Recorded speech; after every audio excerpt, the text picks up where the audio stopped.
بسم الله الرحمن الرحيم، والصلاة والسلام على خير الخلق أجمعين. أما بعد، فنحن اليوم في حلقة أخرى جديدة مع حلقات رمضان، واليوم غادي نتكلموا على هشاشة العظام. هشاشة العظام غالبا ما كيجيو واحد المجموعة ديال الناس وكيتسائلوا واش يمكن لي نصوم وانا عندي هشاشة العظام. يا أخي ولا يا أختي، ما كاين حتى شي مانع أنك تصومي وانت عندك هشاشة العظام. يعني هشاشة العظام لا علاقة لها بالصيام، ولا علاقة لها بأنك لا صمتي غادي يتفاقم عليك الآلام وغتفاقم عليك المشكل ديال هشاشة العظام. هشاشة العظام كل ما فيها وهو أنه الإنسان اللي كيكون عايش حياته كاملة وهو كياكل الماكله، يعني كما كيقولوا ماكله عشوائيه، كياكل في 8 وياكل في 10 وياكل في 12 وياكل في 4 العشيه وياكل في 6 العشيه وياكل في 8، يعني ما كيعطيش راحه للذات ديالو. وبالتالي لما كيكون هناك الاكل المتواصل كيكون هناك نفايات كثيره، وهذه النفايات كتكون على شكل كتحول وكتولي سموم، وكتولي كذلك على شكل احماض عضويه. هاد السموم وهاد الاحماض العضويه غالبا ما الجسم ديالنا مسكين كيحاول انه يقاومها باش بانه كياخذ الاملاح المعدنيه ويدير ما يسمى بون نوتراليزاسيون، يعني كيردها ديك الاملاح ديك الاحماض العضويه الا بقات يعني في تواصل يعني واحد بقات لها علاقه مباشره مع المكونات ديال الجسم ديالنا غتدمر الجسم ديالنا. لكن بطريقه يعني ذكيه الجسم ديالنا كيحاول ياخذ الاملاح المعدنيه من العظم ديالنا ويحاول يرد داك الماده ديال الحامض العضوي، كيردها ماده سالبه، ماده لا مفعوله لها، وبالتالي كيحاول يخرجها ويتخلص منها عبر المخارج المعروفه اللي كاينين عندنا. هذا الكم اليوم عندي كميه كبيره ديال الاحماض العضويه، غدا كميه كبيره ديال الاحماض العضويه، وليس فقط هذه الاحماض العضويه كتجيني غير من سميتو كتجيني غير من الماكله. الاحماض العضويه تقدر تجيني من قله النعاس، الاحماض العضويه تقدر تجيني من التعرض المتواصل ديال الضوء، الاحماض العضويه تجيني من الفقصه، الاحماض العضويه تجيني من يعني من المشاكل اللي عندي مع المدير، الاحماض العضويه تقدر من المشاكل اللي عندي مع المراه، اللي عندي مع الوليدات، اللي عندي مع سميتو مع الموظفين اللي كاين معايا في العمل ديالي. كل ما كان الانسان دخل في واحد الدوامه ديال لو ستريس، كل ما كينتج واحد الكم عالي وعالي جدا ديال هاد الاحماض العضويه، وبالتالي باش ما يكونش لهم تاثير على الجسم ديال الانسان الجسم ديالنا مسكين كياخذ من الاملاح المعدنيه اللي كاينه في يعني في العظام ديالنا، وكيبقى يكون هناك ثقب اليوم على غدا اليوم على غدا حتى كيتصاب الانسان بما يسمى بهشاشه العظام.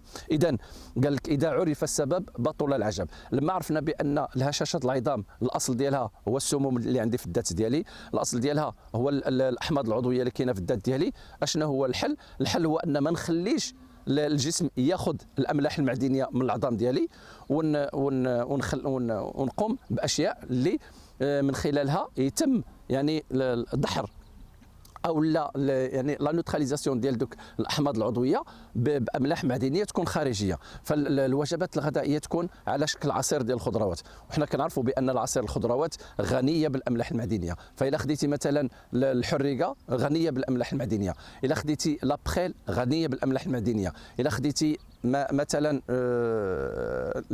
لي زيبينار غنيه بالاملاح المعدنيه، الا خديتي واحد يعني الخضروات كلها، الخيار غنيه بالاملاح المعدنيه. هادو بامكانهم هما اللي يقوموا بالعمليه ديال لا نوتراليزاسيون ديال الاحماض العضويه اللي كاينه عندي في الذات ديالي، وعوض ما الجسم ياخذ منها غادي ياخذ من العظم غيولي ياخذ غير من ديك الماكله اللي كنعطيه خارجيا.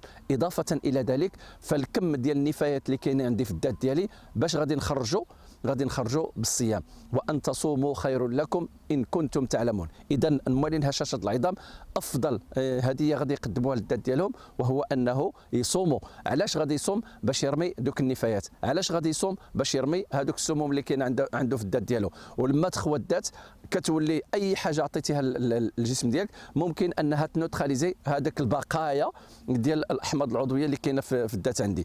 ثم كندير واحد البرنامج غذائي اللي يكون غني بالكالسيوم.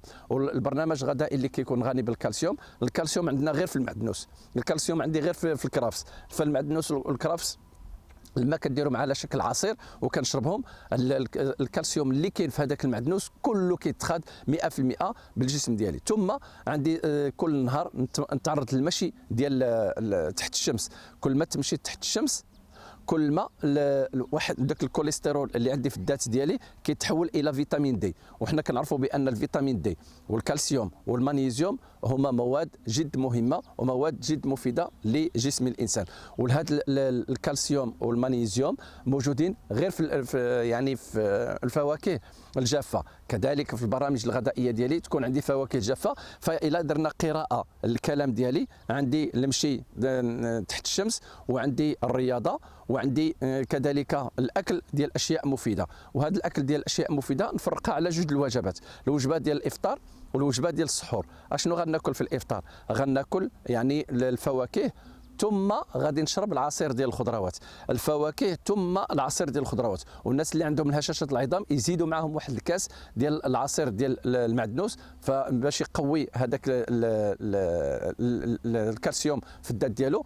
وكذلك ياخذوا يا اما السرديل اللي غني بالاوميغا 3 او لا ياخذوا الزيت البلديه اللي غنيه كذلك بالكوليسترول اللي غادي يساهم في البناء ديال لا فيتامين دي، ولا ياخذوا كذلك الاوميغا 3. علاش لا؟ ناخذ الاوميغا 3 كتساعد في انتاج الفيتامين دي وهي اصلا فيها لا فيتامين دي. وهذه الامور كلها لما غتدخل لي الذات ديالي غادي نشوف هذاك الثقوب اللي كاينه عندي في العظام غتبقى ترمم شيئا فشيئا شيئا فشيئا حتى كيرجع الانسان هذاك كما كيقولوا لاطخام ديالو ديال العظم، وكترجع الكتله العظميه كلها. وكتولي ديك المراه اللي مسكينه كتخاف لا تزلق وتهرس كتولي عندها العظم قوي واخا تزلق ما تهرش، او لا الرجل الكبير اللي كيخاف انه يتهرس من الورك ديالو الى رجع هذه الامور واخا يزلق ما يخافش ما يتهرش. وبالتالي هذه وسيله من الوسائل ديال الخروج من وعكه الهشاشه العظام اللي كان كيظن الجميع بانه مرض لا حل له ومرض